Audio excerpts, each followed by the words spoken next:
It's Judy on the radio, building dreams and achieving more, telling it just like it is. Most of all, keeping it real. Are you ready for real talk?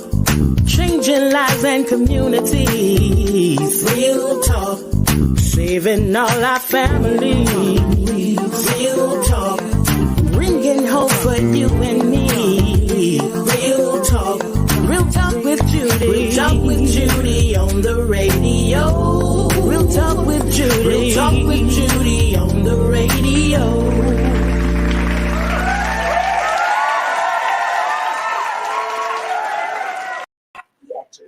Good morning and welcome to the Real Talk with Judy live radio show, the #1 talk show for empowering, inspiring, motivating, and helping women to see that it is possible. You have to see it before you see it, or you never will see it. And that's Real Talk. I am Dr. Judy, your Real Talk host. I want to thank you for being with me today, January the 18th. Wow, can y'all believe it? It is already the 18th of January. Before we know it, it'll be December 31st, and we'll be starting all over again. But today is January the 18th, 2022, right here on Hallelujah 95.3 FM. I want to thank you for joining me today on Facebook Live and YouTube, and also on the radio, Hallelujah 95.3 FM, and also on 1450 AM. We're so glad. Do me a favor, call, text, tag, and share right now all of your friends, your family, everybody from everywhere, and let them know that the Real Talk with Judy show is here, designed with you in mind to navigate you into success. Is on the air right now. They don't want to miss this show, I promise you. We got a good show, got good guests, and we're really excited about what's going to happen here today. I want to say hello to my mama, Mother Dr. Irma Hunter Wesley. Thank you so very much, Mama, for being on. You are the reason I am who I am. And to my awesome and amazing husband, Susan Judy Mandrell, the senior pastor of Life Changes. Thank you, sweetheart, for allowing me to do what I do. And to one of the most amazing teams led by the one and only, the marketing director, Priscilla John Lewis. Thank you for helping me deliver an award-winning show every Tuesday to this great audience, and to you, the greatest audience ever, that keeps showing up, coming back with enthusiasm to be a part of this show. I want to thank you. So go ahead, call someone, tune in, and we're going to get straight into this show today, because we got some powerful people in here. To all of the business investors and the individual investors, thank you all so very much. You all get to do help me present every Tuesday this show. And so I want to personally invite everybody who would like to become a part, and you've been thinking about it. The answer is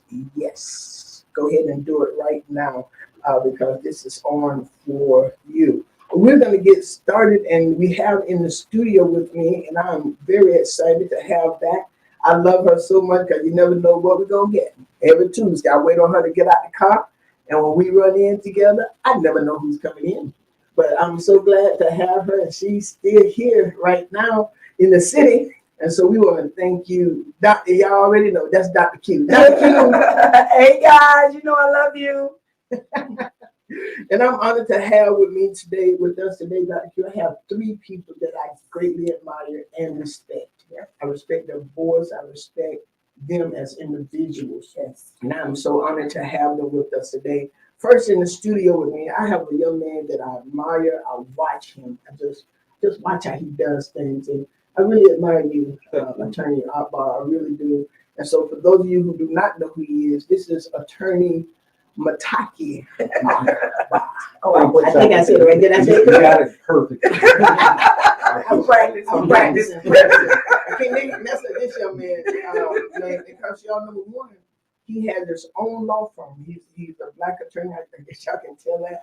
He has his own law firm, and he helps so many. But not only that, he is the Tallahassee branch of the NAACP. He is, and the NAACP stands for the National Association for the Advancement of Colored People. But he is currently our president. And so I'm so glad to have you here. Thank you for having me. I look forward to the conversation. Yes, sir. It's going to be absolutely fantastic. Also, I have one of our, I think she's the first Vice President. She's the first vice president of the NAACP, a young lady that I greatly admire. She's a strong Black woman, and I greatly admire her. Y'all, let's welcome to the show, Miss Karita Evans. Hi, everybody.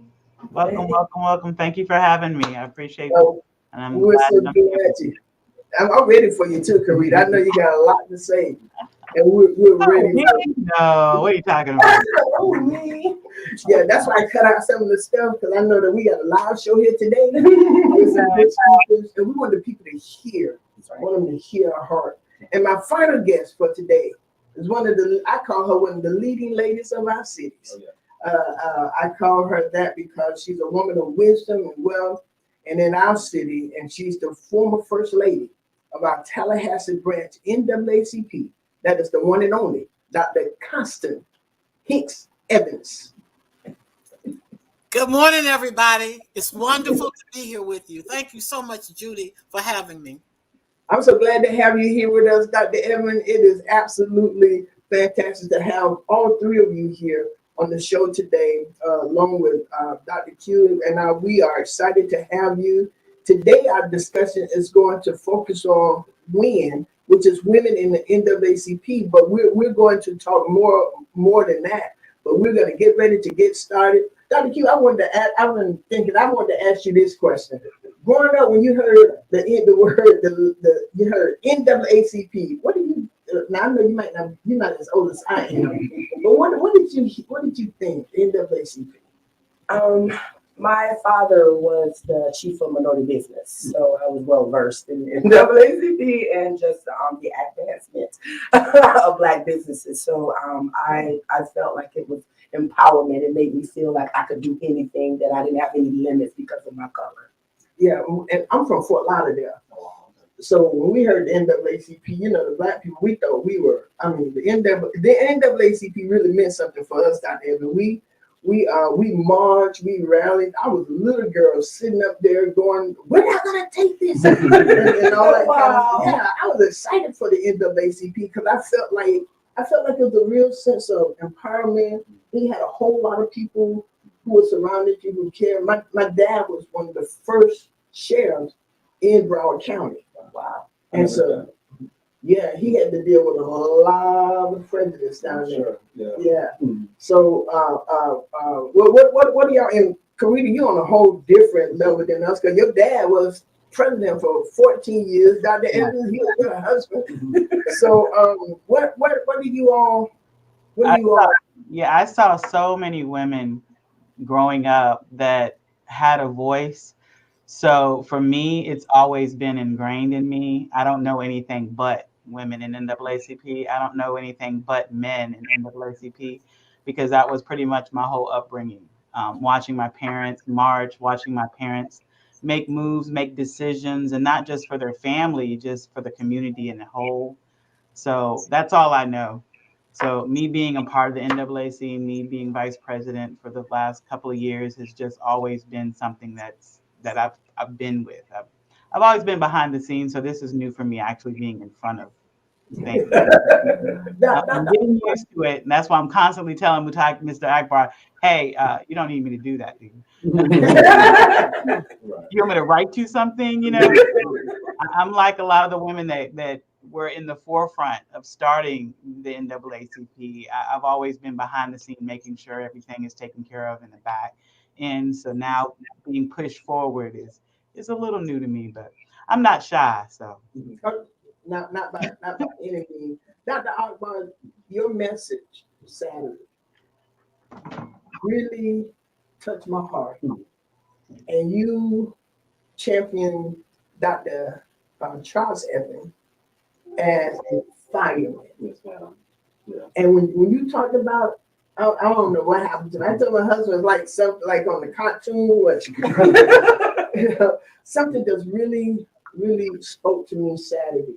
Yeah, that message came from a conversation that Harry Belafonte and Dr. King had with each other shortly before Dr. King died.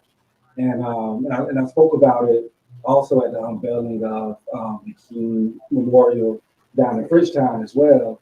And just the short version of that, Dr. King mentioned to Harry Belafonte that he feared that he was integrating his people into a burning house. And the reason why he thought it was a burning house was because he felt that America didn't stand next to or fight for the disenfranchised or those who are in poverty, and just who the system goes against. And so he didn't think that that America had like the moral fiber in order to stand up for those people, the least of us, that we always speak about. And that was the burning house. And so Belafonte said, well, what should we do, at this point? And King responded, we need to be the firemen. We need to put this fire out. And so in hearing that, when I spoke about it the first time, and then when Dr. Evans asked me to speak about Dr. Charles Evans, that's what came out, that he has been he was the fireman for 14 years. Every big fire, every little fire, every spark that came out, he was there to put it out, and pretty much keep America honest, and so on the smaller scale, keep Tallahassee honest, in all the things that they were supposed to be doing anyway. So he desegregated the fire department, and this is in the 80s and 90s. He stood up for Martin Lee Anderson when the cameras were off. He made sure that we had Black representation on the Leon County School Board, and all of those things you would expect that somebody would be automatic. But he saw those fires and he put them out, and I think that's what we all have to do when it comes to keeping our community honest, is seeing those fires and putting them out. But first, we got to recognize that there are fires, and that everything is just not peaches and cream right here as well. Yeah, and what would be some of the fighting? And Dr. Evans, I'm gonna come back to you. But what would be some of the fires you all that we still have right now here in 2022, especially in our city, that we in Mutaqee, as I was thinking about this day, you are the chief fireman. You're young, and they were talking about Dr. Evans. I was watching you and talking about Dr. Evans and watching you. You have a lot of work to do to lead us now. So what are your thoughts? We're certainly, and I'm gonna be honest, when I used to hear about the NAACP growing up, I felt the same way that you all did, as far as like they're going to be here to fight for us, to support us, to raise these issues. And over the years, I think a lot of us have gotten comfortable, especially post-Barack. Like we kind of gotten to this idea of being post-racial. We've made it, everything's okay, we don't have to fight these issues. And so I think with that mentality, a lot of us have kind of like failed back on what our responsibility is to be those firemen. And in turn, you look at our school system, and our kids are being undereducated, they're being miseducated.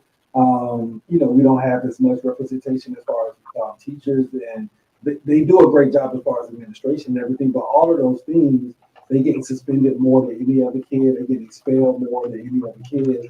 So that's the fire that we need to look at. One thing statewide that's going on right now is the redistricting. They're trying to get rid of Al Lawson's district. That's a fire, because we know the reason for that. The voting rights, the voting issues, they're trying to pull back our voting rights and make it harder for us to go vote. Those are fires. So we don't necessarily see the crosses burning and the blatant, issues when it comes to racism, but those issues are still there.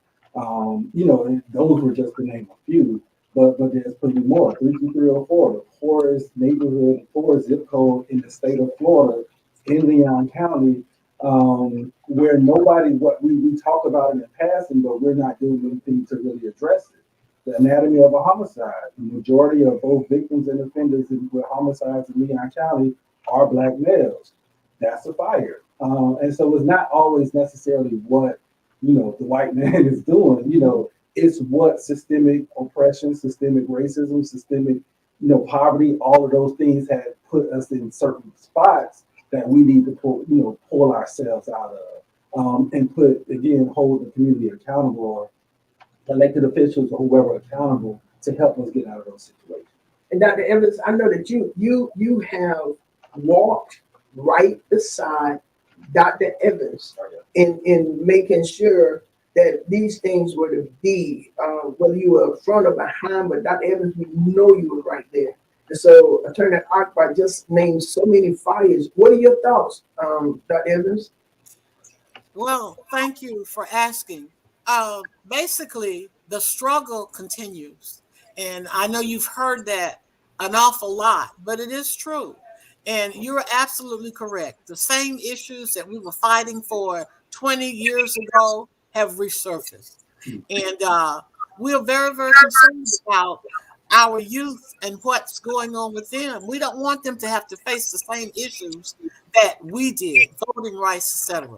Because again, they're not doomed. We must band together to make America better. And another thing you said, Dr. Akbar, when you spoke, Attorney Akbar, and Dr. Evans, I'm coming at you as well. And Karita and Q, y'all just jump in too. But you said that because Saturday was a major historical event. It was major. And Dr. Connie, to see your smile, to see your daughter smile, and just the whole atmosphere that was out there at that pond Saturday, it really gave me a greater push to want to serve, to want to be a part of the fire department. It really did. And Dr. Evans, I watch you as they renamed that pond. And I did not know. I'm from Fort Lauderdale, as I told you. And I didn't see, we didn't really see all these color signs and stuff from Fort Lauderdale. But when I came to Tallahassee in 1977, I went to a restaurant and they had for colors only. We thought it was a joke. So we just came in anyway. Right. And they told us the N word, you're not supposed to be in here. We were like, why not? Because we wasn't used to that. But Dr. Evans, Karita, Dr. Akbar, Attorney Akbar, and Dr. Q, to hear Saturday that pond used to be a place where we washed our clothes. Yes. And bathed our children. And bathed the children. Oh my God, I said that? Mm-hmm. Yes, and bathed the children. Yep. And to have that part renamed the Charles Evans, Dr. Charles L. Evans Pond. Dr. Evans, talk to us about that moment. Well, it was hard for me to not tear up. And I would not tear up because of the naming of the pond, but because of my husband. Now, everyone that knew Charles and the people that were there, you know, they were very close. He was approachable. He was concerned about them. And he was available to the public, really. So the fact that we made this big hoopla, that I made this big hoopla about him and this push, oh, he would have been on my back because he did not want any kind of notoriety or anything. And those people that were there knew that, you know, Connie, he would be getting you, putting his name out there because he never did anything for acknowledgement, etc. He did it because being a mathematician, if it needed to be done, he looked at the end results and got it done. But to be there with my neighbors, and I live in a predominantly white neighborhood, and Dr. Judy, you didn't say that the pond was named after a white segregationist, segregated judge. But that meant an awful lot. And I can't thank the city of Tallahassee enough for answering my appeal. But it's not mine alone. Over 40 people wrote letters to the commission asking that this be done. And why was it important? Well, my husband always wanted acreage and he wanted a pond in his front yard. So I delivered. We have a pond for him in his front yard. So, yeah, I was smiling because I thought, oh boy, he will be giving me the round two about this. But it was such a magical moment. It was such a magical moment. Sister Karita, you and your sisters, y'all got up and you talked about him as a family man. You talked, and so he didn't just care. You have some people that we read about who were so busy serving the community that they lost their family. But Sister Karita, you all got up there and talked about him being a family man, fixing breakfast. and all of that. Let's talk about serving and family. So my father was one of those fathers, and even to this day, I don't know how he did as much as he did. And still, I mean, when I say I'm spoiled, I'm spoiled. I'm the oldest girl. So I have my sisters by 7 and 9 years. So even before they came along, I was already spoiled, right? So I am definitely a daddy's girl. And now my sisters are daddy's girls. So he didn't just work in the community. He got us up in the morning to cut the yard. He didn't care if we were girls or not. You know what I'm saying? He got us out there to help plant flowers and plant fruits, and and he taught us so much. He would have conversations with all of you all in the community, and you heard people telling stories how they sat and they talked. Me and my father had so many conversations, and it wasn't even about politics. It was just about the flowers in the yard, or it was about the butterfly that just flew across the window. He was so personable for everybody. But when I say that he was definitely a family man, he did not toot a horn at all to anyone. He just did what he did, and we as his children have learned from that. We've instilled that in our children. And you just get out there, you do what you need to do to just make everything better for everybody, not just your family, but for everybody. And we now feel that because I can't stop smiling. I can't stop thinking about, I now have a name and a pond that will now be here forever and all the generations to come, because I'm still waiting to be a grandmother one day. So my grandkids can see, oh, that's my papa, because that's what he was called. That's my papa. And all of the grandkids, all 17, and how many is the mom? 16? All of them know their papa. And even if the smallest ones don't know him personally because he was gone by the time they came, they know of him because we constantly tell them stories. And we constantly make sure that they know that he was a serviceman for his community, for the NAACP, as well as for his family. And one of the things, Dr. Q, that is true, the NAACP and the church always work hand in hand. Wow. Yeah. And so we have to have strong pastors and strong people involved in the church, also involved in the NAACP, because it's a fight. It's a fight. It's a fight. When you start going against this inequalities in jobs and education and the healthcare and the criminal justice system, protecting voting rights, this is a fight. And so we got to have everybody. Dr. Q, tell me, what do you think the church role 2022 should be? Now, we have Martin Luther King, and we just celebrated his birthday. We celebrated Dr. Charles Evans' birthday. Tell us in 2022 how the church, because we got to get involved. And we're appealing now. And we need more members. We want the membership increase, both men and women. But today I'm coming out to the women, but we want more men and women in there. Dr. Q, tell me, because you got to care some kind of way. As I began to research women in the NAACP and how they seek to enhance the leadership role of women, serve as an advocacy vehicle for issues affecting women and children, and advocate for the positive development of children, it hit home for me because I homeschooled all 4 of my children and they're scholars. And when I began to homeschool them, I didn't see very many African Americans homeschooling their children. I established my own system, but it was my 4 and no more. I'm homeschooling to my children.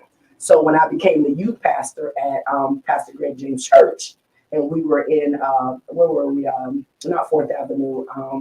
Oh gosh, where was the church in the beginning? And the projects. We were in Joe Lewis. Not Joe Lewis. The one around the corner by the school. Oh gosh. Anyway, but we were in a project. The house where the housing project what station is. It was anyway. So I was a youth pastor, and so all of these children, I would have 40 children in one room, small as this. 40 hungry children, African American young boys and young girls, and I came face to face with the reality. that you cannot care and just do your for and no more.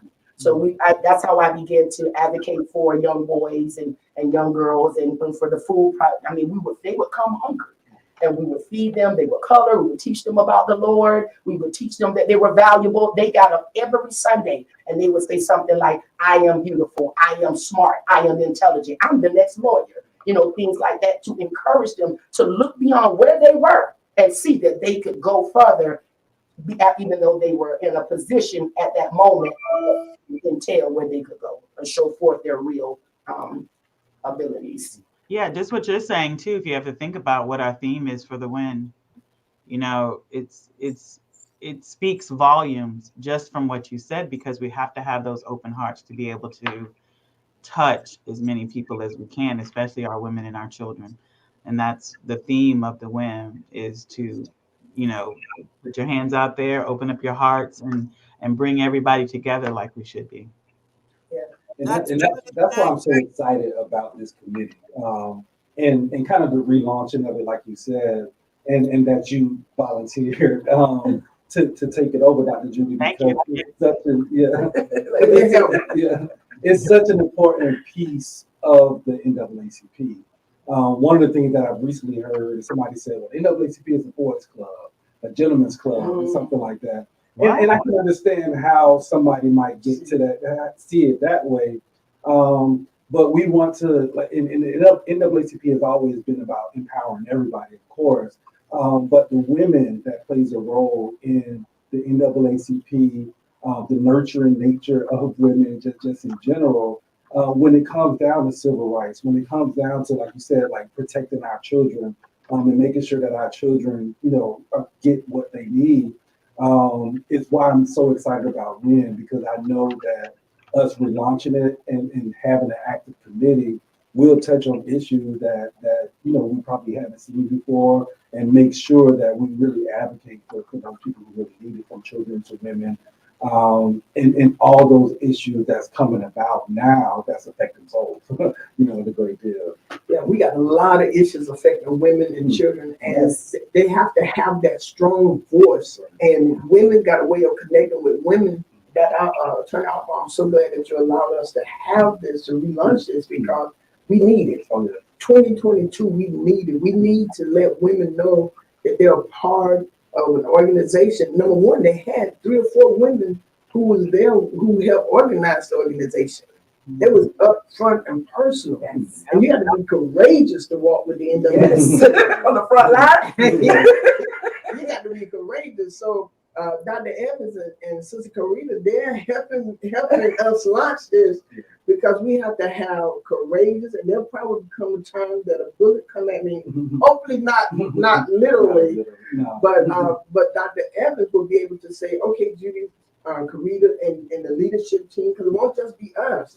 It's going to have to take a whole force of people, women, to make this happen, so we can be effective, so she can pull us in and say, listen, let's go this route. Yes. Or let's see, because she's been in places that we have not, and I'm a listener. I like to hear from the older people. Yes. You know, because we got to be strategic. And then we come and we talk to you, Attorney Akbar, and you say, well, Judy, y'all, you know, this is what I see coming. And so let's work this. And y'all, this is going to work. We're going to help. We're going to be as correct. Now, I'm going to tell y'all something. When I was younger, I used to wear a big afro. I had a pick in my back pocket. Why? I admire Angela Davis.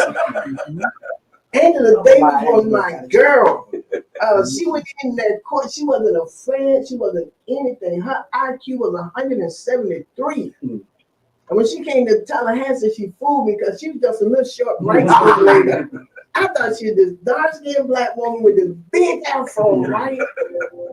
There was courage, even from my mother, that's in me, that I am not afraid to stand up for what I believe in. That's right. And as the leader of this whole organization, I will follow you as long as you know, being crazy. You're right now. You're right. You're right. Dr. Evans, you were going to say something? Yes, I want to give you all a little bit of history that you might not know. Dr. Judy, you asked about the role of the church and what role does the church play. Well, I have you to know that my church in Durham, North Carolina, was used on Sunday afternoon as a training base. We were trained in what to do with the NAACP, men and women. I have you to know that on Sundays, Reverend Dr. Martin Luther King would come to church, different ones, Rev. Abernathy. They would come to the church scene and help to train people. That's number one.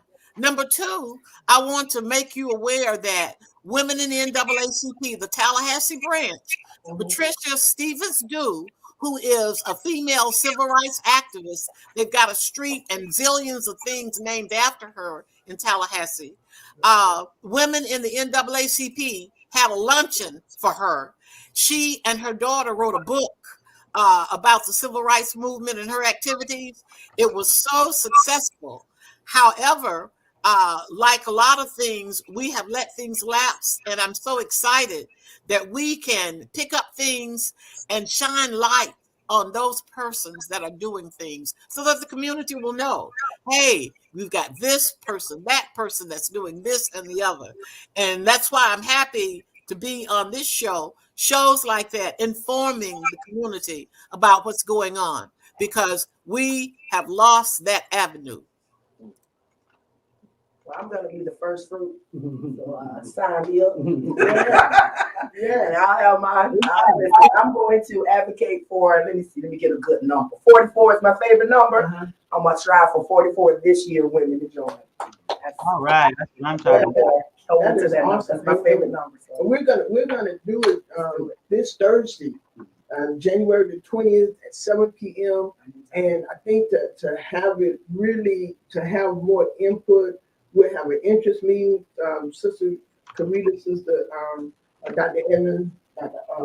Akbar, we'll have an interest meeting so we can explain, as Dr. Evans was saying, so people can hear some history and all that. And I think to get more people, maybe we'll do it virtually, so we can get more people. We want them to hear, we want them to sign up. Attorney Akbar, we want them to join the NAACP Thursday night, and then give y'all it's $10. $10. You said that. Now that's not the. I'll pay for the join the NAACP, I think it's $35. It's $35, so $45 Thursday night. You'll be a member of the NAACP, ladies, and you're gonna make history as we reestablish or relaunch women in the NAACP here in Tallahassee. So make history Thursday night. And she said 44. Let's try to get 50 people signed up. Would that be is that a good one? That's a great number. That's a great number, Dr. Evans. So they can go to NAACPTallahassee.org, and we'll post the Zoom links on there. Okay. And then that way, everybody who's listening now can just go on that website and we'll get the Zoom link on that. NAACP Tallahassee.org. Y'all, we're Tallahassee. We're Tallahassee. And so we're gonna make Tallahassee better. Yes. We are. We're gonna make Tallahassee better. I mean, and we're gonna let our Black, brown, and anointed women know that you got a friend in the NAACP, because y'all know I'm all about sisters. Yes. So we're gonna make that happen big, and we already have women who are part of the NAACP, and we just need to ask them to join us Thursday and pay the $10, and then we will be on the national roster as WIN. Yes. At the Leon Tallahassee Branch WIN. I'm excited. Under fire chief. Yes, ma'am. And one of the things I tell people all the time, what made me decide to like go from being a paying member to president, like, because other than Dr. Kanye just calling me and pretty much right. Yeah, we needed you. But my decision was because of all the things that we've seen over the last couple of years, nationally, locally, in the state of Florida. And I couldn't kind of just stand by and just say, I'm just kind of work in my own silo and do it. But the NAACP is the oldest civil rights organization in the country, has its own platform, and, have chapters, branches throughout the country. And so why recreate, that wheel? And so And then I was also one of those people where what's the NAACP people? They ain't doing nothing. They ain't out there, you know. And so how can I sit on the sideline and complain if I'm not doing anything to try to help the organization along and get it to where it needs to go? And so that's why after about the 18th call, I told Dr. Evans, okay, I'll do it. And it's been a learning experience over the past year, but one that's enjoyable. And one of the best feelings I had, not because of me, but because of the organization, is people now are looking for the NAACP and also see what we're doing, are excited about what we're doing. And so if you are excited, if you're hearing about it, if you're wondering what's going on now, this is the opportunity. So Thursday, women, Saturday is our general body meeting. We'll have the link on that as well. But, the more people, the bigger the platform, the more we can get done. And so I'm very excited about it. Dr. Evans? Yes, I want to thank you for this opportunity, and I too am excited to get the women in the NAACP up and running again. I think it's also important to note that the National Association for the Advancement of Colored People is not just for Black people. My husband used to always say, everybody belongs to the NAACP. You just haven't paid your dues. But you're members. And that's an important piece. I love it. We need that piece. I love it. And I love it because when you go back and look at our history, that was white abolitionists who helped start the NAACP. The first NAACP president was a white man. Thurgood Marshall was the public relations guy. Right, and so it is. I love that, Dr. Evans. You like that? We ain't work until you just have paid to do it, because it's going to take every last one of us, all of us, and sisters. We come together and we do our part. Our voice standing up against women who are treated unjustly, or even when they have bills, we have to come and sometimes I listen. I listened at the conversation that everybody was having, even when they had a town hall meeting. That was good for me because I get to hear all sides. And none of us we won't see eye to eye all the time, but you still need an understanding. You need a good understanding, and so we want to bring people together so we could understand. I like that. What you said, Dr. Evans, about sitting down and getting. It's nothing like getting an understanding. The Bible says my people are destroyed for lack of knowledge. Sometimes we just destroy because we don't know. And so now when we come together, we got the abortion bill out there that's really out there. It's controversial. It's controversial. But that's, like you said, it's not always about, hey, this is our position and we're going to force everybody to. Sometimes we take positions, but like you said, sometimes it's just educating people. Some people need to know this bill is out there. Whichever side that they stand on there, and the conversation might not necessarily be the bill, but it's what the government's trying to take control over women's bodies, or tell women what to do with their bodies in all situations. And that's the advocacy part of it, and that's the education part of it that's so important. So we look forward. I just wanted to say too. I mean, you just speaking about. And my mom speaking about the fact that it's just not a Black thing or a white thing or a brown thing or a purple thing or a green thing, depending on the color that you want to be. Mary Overton, she wrote so many books, and she was one of the co-founders. Ida Wells, people don't know and remember, or even like you said, our children don't know that these women are the ones that were in the forefront that started the NAACP. It wasn't just W.E. Du Bois who said, let's get this together. It was some white people who said, and excuse my language, but they were white. They wanted to say, hey, I am against what is being done to my counterpart, and Mary Overton wrote several books that just piggybacked off on what she believed was wrong with how we were being treated back in the 1800s, So that has to be spoken up. That has to be reminded. So when we have our interest meetings and we have our discussions, I want to make sure that we're bringing up all the women that came before us that helped us get to where we are now. So that needs to be just spoken up. I just wanted to make that statement. I believe this is a Kairos moment, a particular moment, a specific moment, because prior to talking to Dr. Judy, I was online and I saw the world recognizing Ida B. Wells with her own Barbie. Yeah. I'm already ordering 3 for my niece. Not just one newspaper. She couldn't just do one thing. She had to have 2 newspapers under her belt. That's that's something that's astonishing, that she could own her own newspapers. Yes. That's just amazing to me. So it's great.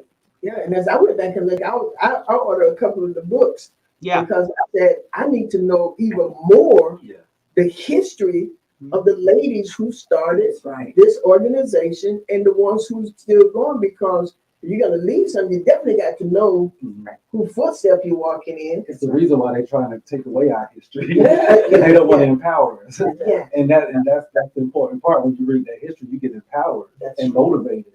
And that's part of the reason why they're trying to take it out of schools right now. And that's what we want to do as women in NAACP. We're going to empower these women and girls, and we're going to help us not to forget our history, and to let us know we can do anything we want to do through Christ who strengthens us. He promised that. And we're going to do it, and we're going to stir these women up in Tallahassee. Y'all, it's about to be a beautiful thing here. Got to be on and popping. And Attorney Akbar said something about Dr. Charles Evans Saturday. He said he's not getting this pond named after him because he's the NAACP president or just because of that.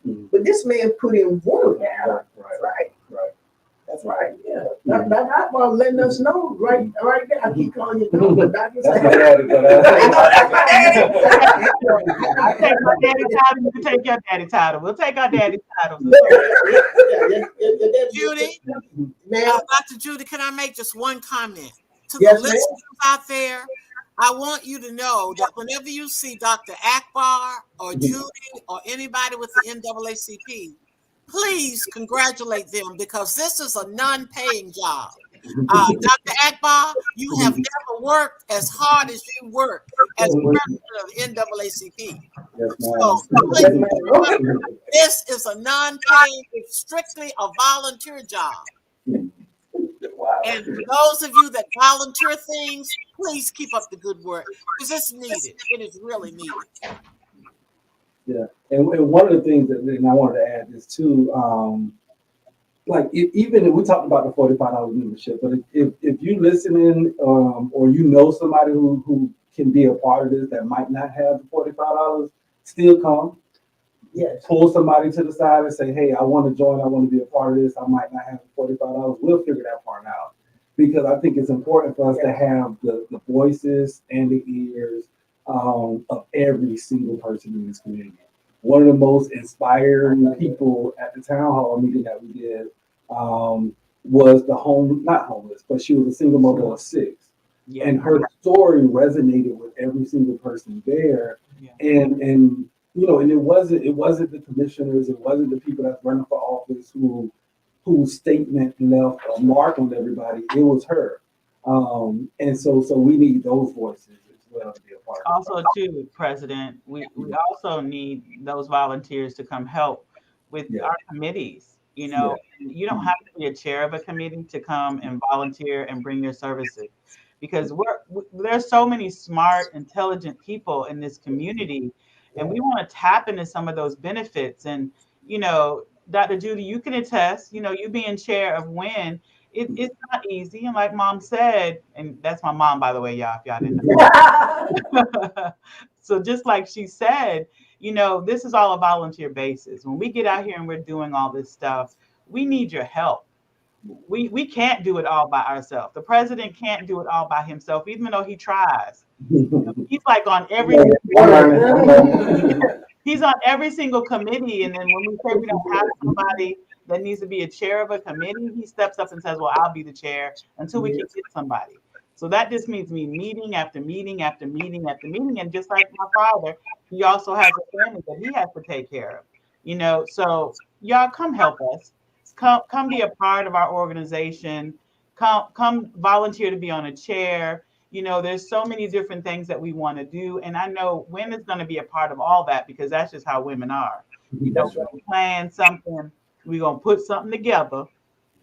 Even if it's at the last minute, we're going to put it together. Because that's how we do it at the last minute. Now what y'all told us, the sisters can put together a whole everything at the last minute. Stuff. So yeah, I would love for you all to come out. You know, we have the NAACP house that's over in Frenchtown. You know, there are just so many things that we can do. And, you know, as a community, we would love for you all to reach out, come out, help us do some things, and, you know, help us. We're already on top. We want to stay on top, and we want to be prevalent, and we want to be present. And we definitely need your help in doing that, community. So come out and talk to us, be a part of what we're doing. Yeah, and tell everybody about it. Tell everybody about it. Everybody. We want to see you Thursday night at 7 p.m. And then Saturday is our general NAACP meeting. And one thing I like about Attorney Akbar, he just let everybody talk in the same demeanor. You see him right now? That's his same demeanor. So he's one of the coolest, calmest fighter chief. But we want to make sure it's going to take all of us. Yes. And we're going to be creative. We're going to have different opinions. But as we sit down and pull this thing together, we'll make it happen. It'll be a beautiful fabric in this city, just to see all of us coming together under the umbrella of the NAACP. Man, this is going to be beautiful. This is going to, I see it. And yes, sometimes it will be hard. I already know that, you know, not a novice at leading, so we know how it gets sometimes. People be with you today and gone tomorrow. But you got those who are going to stay. We're looking for us, women. We're looking for us. We have the opportunity now to recreate, bring back to life. Okay, like in Ezekiel, when he talked to those dry bones, he didn't tell them to touch them, just told them to speak to them. Right. So we're speaking to all of the women. We're saying, come join us. Come join us. Yeah. Don't worry about the pay right now. Just come join us and hear the interest. And we're going to have all those things Karita talked about, Dr. Evan, Dr. Q had done. We got information for you. And we want you to be a part. And why? Because your voice is needed. Your hands needed. Your creativity is needed. Yeah, you're valuable to this city. And your voice is going to be heard. That's right. Through all of us. we got some good writers, right? Where we can say real good. Okay. So we want to make sure that we do it right and together. Okay. We break some of this stuff up. I'm excited. And again, I thank you for taking on the torch of WIN. And you already have a platform, so to include your platform in what NAACP is what we already stand for, I'm very excited about it. So I want to publicly thank you. I know you got enough on your plate too, so to take this on is a big deal. So we appreciate it. Well, the thing about it, Attorney Akbar, everything I'm doing right now, it seems like God has me set for women and children and women and family. So everything, and I'm bringing all of them together. All of them together. But I don't have no problem delegating. I'm learning. Dr. Evans say, Judy, I'm looking out in that number and see who's going to help. To find out what they can do, but what they're not going to do is make me embarrassed. If I have a job to do, I got in Karita. I'm learning Sister Karita. She don't play the radio either now. She's showing up here to play the radio.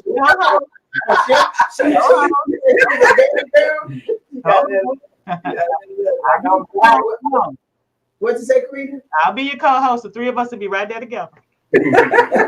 Oh, we're gonna make this happen because y'all, we have to.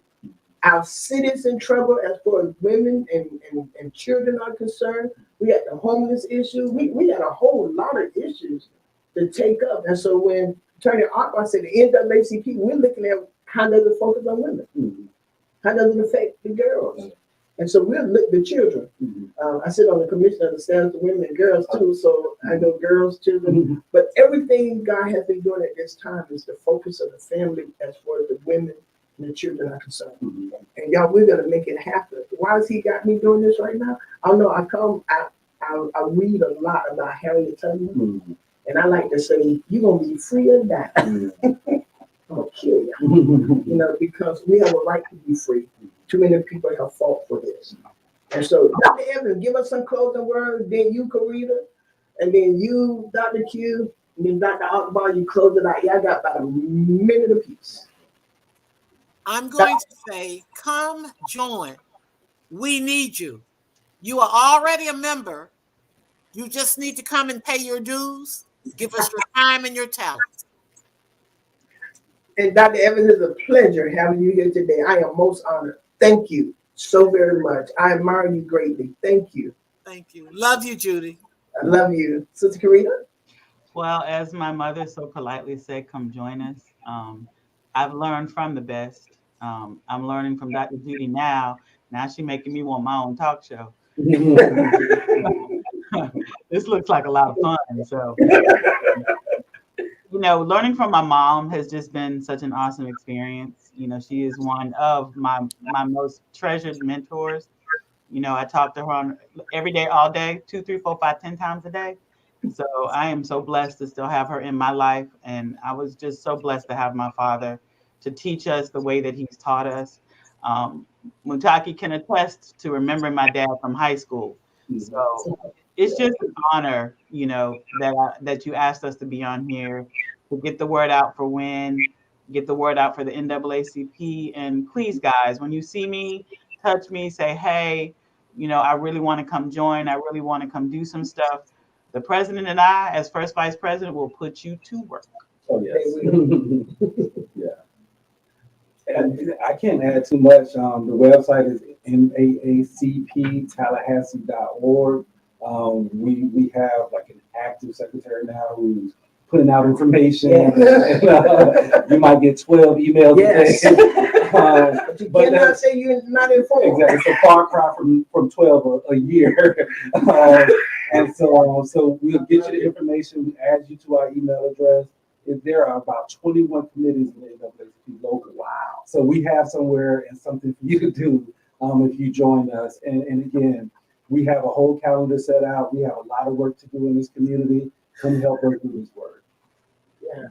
The purpose of WIN is to enhance the leadership role of women, to serve as an advocacy vehicle to address the social, economic, political, educational, health, and welfare issues affecting women, to advocate for the emotional, mental, physical, and spiritual development of children, and to support the policies as well as the ongoing mission and vision of the NAACP. This is where you want to be. As a family and marriage counselor, as a woman of God, I have counseled and prayed with many children who have gone through some of the most, oh gosh, I can't even find the proper word. I want to say erroneous, but just some of the most grotesque things that a child could encounter. But through prayer, through an advocate, through somebody believing in them, I've seen children come from the lowest. I counseled a young man. He came to Walmart, brought my groceries, said, hey, Doc, that's you. Oh, got a job. The word works. He's working. He's going forward. And he's giving the glory to the people who believed in him when he was the lowest. So we invite you, encourage you. We beseech thee, brethren and sistren. Come on in the room. We need you. Yeah, I don't think we could have had a better show today. What an awesome, awesome show. Attorney Akbar, thank you. And thank you for trusting me. Thank you for trusting me to lead this committee at this time. Dr. Evans, Sister Karita, thank you all for leading this with me. I know that it's going to be absolutely fantastic. Because I have two, I believe, the greatest women who know the ins and outs to help us do this. And Dr. Q, to have you aboard and a part of the NAACP and the Women WIN, I know that, and all of you who are listening, I know that we're about to see a major change in Tallahassee. Will it happen overnight? Not at all. But if you come and let's plant this seed, we'll see these seeds grow. Right. We'll see it grow. So don't forget, And y'all, let's tell everybody, Thursday at 7 p.m. And we don't plan to be there, I'm thinking 30, 45 minutes at the most to get you going, because I need y'all to come back on January 24th. January the 24th, we're launching officially the Sister Girls. We're launching that officially. We've been going down February 3 years that I just started meeting with women, and now we have over 750 women who are really into it. But let me tell y'all that this is just to bring women together. Same thing as the NAACP. The only thing with this, we just come together. We don't talk about much. We have a good social. We have a good get to know you. We're going to break down racism one way or another. We're sisters, all of us. It doesn't matter where you come from or what status you're on right now. You're my sister. You're my sister. Even if you're on the street, you're my sister. And then as NAACP and Sister Girl, we find a way to get you out. That's right. We find a way to help you up. That's what we do. That's what we do. And I think God has me in this place now because I really love everybody. I love every single person. I want to put this on the radio. Somebody said, I might not be able to be a part. They came to me and said, I might not be able to be a part of Sister Girl because I'm gay. I'm saying, I'm happy too. I'm happy too. I love it. I don't care about all of this. In the room. You got to make things happen. Yes. Okay. That's just the way it is. All right. Man, I love you. I couldn't see not one comment on here for some reason today. You can see me. I feel better. I could not see one comment, but y'all know that we respect your comment. I'm so glad y'all here. I did get a text and say, let us call. Well, I want to let y'all call Nation. I want y'all to hear. And I can let you call. I want you to come to the meeting. Yes. I know what I'm doing. Thank you all so very much for being on again. This has been a real good talk. I am Dr. Judy, your Real Talk with Judy host. And y'all are going to hear, we're going to get 2 more shows going. We're going to get Dr. Q radio talk show going. We're going to get Dr. C, I guess we'll call her, Lil C or something. Get that show going. So Doc D, you might as well get ready, man. We're about to take over. Hallelujah. We're gonna have all kind of shows on here.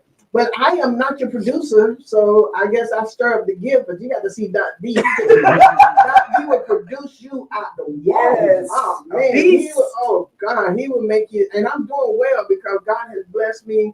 And I don't know if y'all noticed, I followed Edmund. I followed Doc D.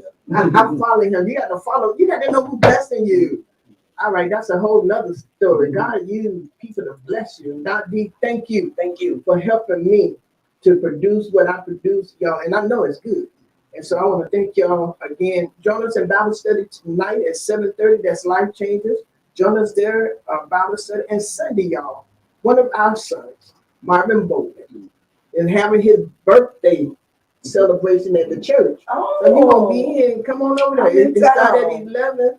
If you're in town, y'all come on over with Minister Marvin Bowman. So many people know him. And he's been so faithful at Life Changes. And he called after he has his 45th birthday celebration at the church. So I just want to invite everybody. Let's celebrate Marvin. Marvin is somebody special. That's all I'm saying. He's special. All right. So, Dr. Akbar, anything else to say? Y'all handled it well. You did okay? Dr. Evans, anything before I leave? No, good for the good of the cause. Keep up the good work. Thank you. That means so much. Karita, anything before I leave? All right, y'all. This has been Real Talk with Judy. And guess what? We all see you in the future. And guess what, y'all? We all doing better than we're doing right now. That's Real Talk. Real Talk with Judy. Real Talk with Judy on the radio.